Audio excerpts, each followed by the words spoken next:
আপনার হিংসা মাপার মিটার হলো আপনার আশেপাশে পরিচিতদের মধ্যে কারোর যদি উন্নতি দেখেন, ভালো দেখেন, মনে করেন ওনার সাথে আমার কম্পিটিশন, এখন ওনার একটা উন্নতি হয়ে গেল, তখন এবার আমার ভেতরে যদি জ্বালা পোড়া শুরু হয়, অস্থির লাগে, উনি পেয়ে গেল আমি পাইলাম না কেন? ওনার ছেলে জিপিএ 5 পেল আর আমারটা এ মাইনাস পাইল, ইস, আমারটা এ মাইনাস পাইছে, দুঃখ নাই, ওইটা জিপিএ 5 পেল কেন?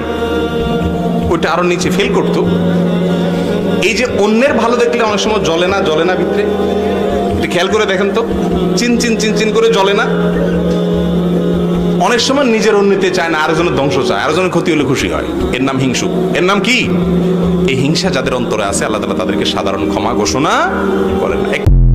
দুনিয়াতে সব পাপী আল্লাহ তাআলা মাফ করবেন, তবে বান্দার হক, কারোর হক নষ্ট করেছেন, টাকা নষ্ট করেছেন, গালমন্দ করেছেন, হক অধিকার খর্ব করেছেন, এইটা আল্লাহ তাআলা মাফ করবেন না যতক্ষণ পর্যন্ত যারটা নষ্ট করছেন তার কাছ থেকে মাফ না চাইছেন। কথা কি বুঝতে পারছি? তিনি মাফ করবেন, তারপরে এবার আবার আল্লাহর কাছেও মাফ চাইতে হবে, আল্লাহ তোমারও তো হুকুম নষ্ট হয়েছে, তোমার বান্দার ক্ষতি করছি, এই জন্য আল্লাহর কাছেও মাফ চাইবেন, তখন আল্লাহ কি করবেন? মাফ করবেন। তবে এক কথা, দুনিয়াতে এই পাপ করলে আর কোনো রাস্তা নাই, এরকম কোনো পাপ দুনিয়াতে, হ্যাঁ, আখেরাতে যা শিরিক করে গেলে সেটা আল্লাহ মাফ করবেন